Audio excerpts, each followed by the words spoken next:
ಹಾಸನಾಂಬ ದರ್ಶನಕ್ಕೆ ಹರಿದು ಬಂದಿದೆ ಲಕ್ಷ ಲಕ್ಷ ಜನಸಾಗರ. ಹಾಸನಾಂಬ ದೇವಿ ಏನಿದ್ದಾರೆ ಅವರ ಒಂದು ದೇವಸ್ಥಾನ ಓಪನ್ ಆದಾಗಲಿಂದ ಕೂಡ ಇಲ್ಲಿಯವರೆಗೂ ಜನ ನಿರಂತರವಾಗಿ ಬರ್ತಾ ಇದ್ದಾರೆ. ಹಾಸನಾಂಬೆಯ ಒಂದು ದರ್ಶನಕ್ಕೆ ಹರಿದು ಬಂದಿದೆ ಜನಸಾಗರ ಅಂತ ಹೇಳ್ತಾರೆ. ಹಾಸನಾಂಬೆ ದೇವಿ ಏನಿದ್ದಾರೆ ವರ್ಷಕ್ಕೊಮ್ಮೆ ಮಾತ್ರ ದರ್ಶನ ಕೊಡ್ತಾರೆ. ಹೀಗಾಗಿ ಸರತಿ ಸಾಲಿನಲ್ಲಿ ನಿಂತು ದರ್ಶನವನ್ನು ಪಡಿತಾ ಇದ್ದಾರೆ ಭಕ್ತರು. ನಾಮುಂದು ತಾಮುಂದು ಅಂತ. ಆಗಸ್ಟ್ 23 ಮಧ್ಯಾಹ್ನ 7 ಗಂಟೆಯವರೆಗೆ ಹಾಸನಾಂಬೆ ದೇವಸ್ಥಾನ ಓಪನ್ ಇರುತ್ತೆ, ಆವಾಗ ಕ್ಲೋಸ್ ಆಗುತ್ತೆ. ಆಮೇಲೆ ಇಲ್ಲಿವರೆಗೆ 18 ಲಕ್ಷ ಭಕ್ತರಿಂದ ಹಾಸನಾಂಬೆಯ ದರ್ಶನವನ್ನು ಪಡೆದಿದ್ದಾರೆ.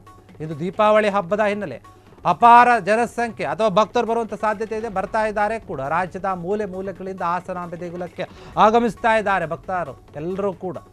ಬೇರೆ ರಾಜ್ಯಗಳಿಂದ ಕೂಡ ಹಾಸನದ ಅಧಿದೇವತೆ ಆಗಿರುವಂತಹ ಹಾಸನಾಂಬೆಯ ಒಂದು ದರ್ಶನಕ್ಕೆ ರಾಜ್ಯದ ಮೂಲೆ ಮೂಲೆಗಳಿಂದ ಬೇರೆ ರಾಜ್ಯಗಳಿಂದ ಕೂಡ ಸಾಕಷ್ಟು ಜನರು ಬರ್ತಾ ಇದ್ದಾರೆ. ದೊಡ್ಡ ದೊಡ್ಡ ರಾಜಕಾರಣಿಗಳು ಕೂಡ ಈಗಾಗಲೇ ಬಂದು ದರ್ಶನವನ್ನು ಮಾಡಿಕೊಂಡು ಹೋಗಿದ್ದಾಯಿತು.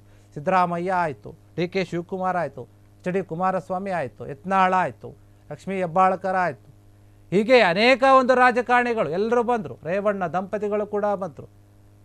ಎಲ್ಲ ಒಂದು ರಾಜಕೀಯ ನಾಯಕರು ಕೂಡ ಬಂದು ಭೇಟಿ ಮಾಡ್ತಾರೆ ಈ ದೇವಿಯನ್ನು. ಅದೇ ರೀತಿಯಾಗಿ ರಾಜ್ಯದ ಎಲ್ಲ ಜನರು ಕೂಡ ಅವರಿಗೆ ಯಾರಿಗೆ ಇಷ್ಟ ಆಗುತ್ತೆ ವರ್ಷಕ್ಕೊಮ್ಮೆ ಮಾತ್ರ ಏನು ದರ್ಶನವನ್ನು ಕೊಡ್ತಾರೆ. ನಾವು ಕೂಡ ದೇವಿಯನ್ನು ನೋಡಬೇಕು, ದರ್ಶನವನ್ನು ಪಡಿಬೇಕು, ದೇವಿಯ ಕೃಪೆಗೆ ಪಾತ್ರರಾಗಬೇಕು ಅಂತ ಹೇಳಿ ಇವತ್ತೇನು ವಿಶೇಷವಾಗಿ ದೀಪಾವಳಿ ಹಬ್ಬ ಏನಿದೆ ಆ ಹಿನ್ನೆಲೆಯಲ್ಲಿ ಕೂಡ ಸಾಕಷ್ಟು ಜನರು ಬರುವಂತಹ ನಿರೀಕ್ಷೆ ಇದೆ. ಆ ಒಂದು ಜನ ಸಂದಣಿ ಏನಿದೆ ಅದನ್ನು ಕಂಟ್ರೋಲ್ ಮಾಡೋಕ್ಕೆ ಪೊಲೀಸರೇ ಕಷ್ಟಪಡ್ತಾ ಇದ್ದಾರೆ. ಅಷ್ಟರ ಮಟ್ಟಿಗೆ ಅಲ್ಲಿ ಜನರು ಬರ್ತಾ ಇರುವಂಥದ್ದು. 18 ಲಕ್ಷ ಜನ ಈಗಾಗಲೇ ಬಂದಿದ್ದಾರೆ ಅಂತ ಹೇಳಲಾಗ್ತಾ ಇದೆ.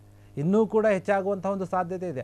ವರ್ಷದಿಂದ ವರ್ಷಕ್ಕೆ ಹಾಸನಾಂಬೆ ದೇವಿ ಒಂದು ದರ್ಶನಕ್ಕೆ ಬರುವಂಥ ಒಂದು ಭಕ್ತಾದಿಗಳ ಸಂಖ್ಯೆ ಮಾತ್ರ ಕಡಿಮೆ ಆಗ್ತಾ ಇಲ್ಲ, ಹೆಚ್ಚಾಗ್ತಾನೆ ಹೋಗ್ತಾ ಇದೆ. ಈಗಾಗಲೇ 18 ಲಕ್ಷ ಅಂತ ಹೇಳ್ತಾ ಇದ್ದಾರೆ. ಇನ್ನು ಮುಂದಿನ ಒಂದು ದಿನಗಳ ಏನಿದೆ ಇನ್ನೂ ಸಾಕಷ್ಟು ಜನರು ಬರುವಂತಹ ನಿರೀಕ್ಷೆ ಇದೆ. ಕೊನೆಯದಾಗಿ ಈ ಒಂದು ಹಾಸನಾಂಬ ದೇವಿಯ ದರ್ಶನ ಏನಿದೆ ಕೊನೆಯ ದಿನಕ್ಕೆ ಎಷ್ಟು ಜನ ಬರ್ತಾರೆ ಅನ್ನೋದು ಕ್ಲಾರಿಟಿ ಸಿಗುತ್ತೆ.